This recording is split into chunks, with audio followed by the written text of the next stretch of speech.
So, hello guys and what's up mga katopa, mga ka-NGO, riders at Ka-59. Good morning sa Tropang Pasaway, good morning sa Team Merchandiser po sa buong Pilipinas. Magandang umaga po muli mula Luzon, Visayas at Mindanao. Nandito na naman po tayo para magkalsada update kahit maikling minuto lang. Dito guys, bypass road tayo muli at pasyalan natin muli yun dito kung saan yung kumukontrol ng tubig na nanggagaling sa iba't ibang lugar, pating lugar, doon po sa lugar na yun, sa dito. Hindi lang po dito sa Angeles kasi sa gawing parting matataas na lugar, bumababa po yung tubig dyan. So guys, ito po yung nagkukontrol ng tubig, makikita natin. Subukan natin bumaba ng maikli doon, tignan natin guys, no? Guys, baba tayo. Mahirap doon pa dito, patarik lang, no? Ayan guys, try natin makapag-update dito, kahit maikli lang, no? Ito guys, medyo madamo lang. Ayan. So guys, pasok tayo dito sa may flood control na to, yung kumukontrol sa tubig. Ayan guys, so. Ayan. Guys, nandito na tayo. Ayan. So mga guys, mga katropa, ito yung kung saan nagmumula yung tubig na rumaragasa mula doon sa parte na yun doon at papunta po dito sa kumukontrol na to. Ayan. Ito po yung control ng tubig nila. Dito sa Angeles City, sa palibutan. Ito po, control dito sa may pinaka flood control. Ayan guys. Kahit ito paano makapag-update, malaki ba ng todo at nakukontrol ba ng maayos ang daloy ng tubig dito. So sa nakikita natin guys, nakikita natin no, okay naman yung at walang masyadong basura na nakikita dito at kontrolado naman guys. Yan no, makikita natin.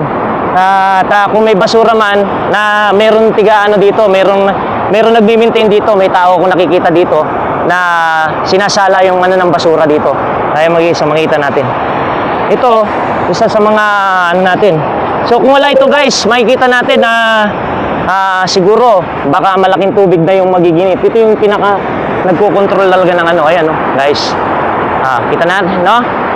So kahit paano nakapag-update tayo. Nagko-control ng ating tubig dito. Magmumula sa iba't ibang lugar, pating lugar, sa mataas, sa mababa man. So mga guys, pero ingat-ingat din po sa mga kababayan natin dito sa Angeles City, Pampanga, na sa mga mababang lugar kung tayo po ay naabisuhan na ng mga opisyalis natin ng mga barangay o nating na lokal na pamahalaan. Sumunod na po tayo ng maayos bago po mangyari na hindi natin inaasahan. Yun lang po.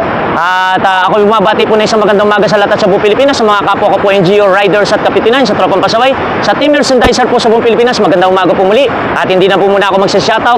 At good morning po sa inyong lahat. At ingat-ingat po tayo. God bless po. Ingat po tayong lahat. Lalo na maulan po ang panahon at may bagyo pa po ayatang parating. At wala pong pasok ang ating mga eskwelahan mula po pribado hanggang pampubliko pong eskwelahan. Wala pong pasok. Ayan po. So guys, nag-monitor lang tayo at nag-update lang po tayo sa kalsada. Napadaan tayo muli at bumalik tayo dito kung saan dito sa may Palibutan bypass road papuntang Mexico, yung ginagawa po na yon, under construction pa po. So guys, makikita natin yung ragasan ng tubig at nasasala naman po ng maayos yung basura. Mayroon pong tiga linis po doon na napansin natin. Hindi na po tayo kumapanayam o nagtanong at maikling update lang po tayo. Ayan guys, makikita natin. So yan no, wala muna tayong shoutout ha. Good morning na lang sa inyo lahat at maraming salamat po sa mga sumusuporta sa kalsada update natin. Good morning po. Ingat-ingat po. God bless po sa lahat. Good morning. Bye-bye po.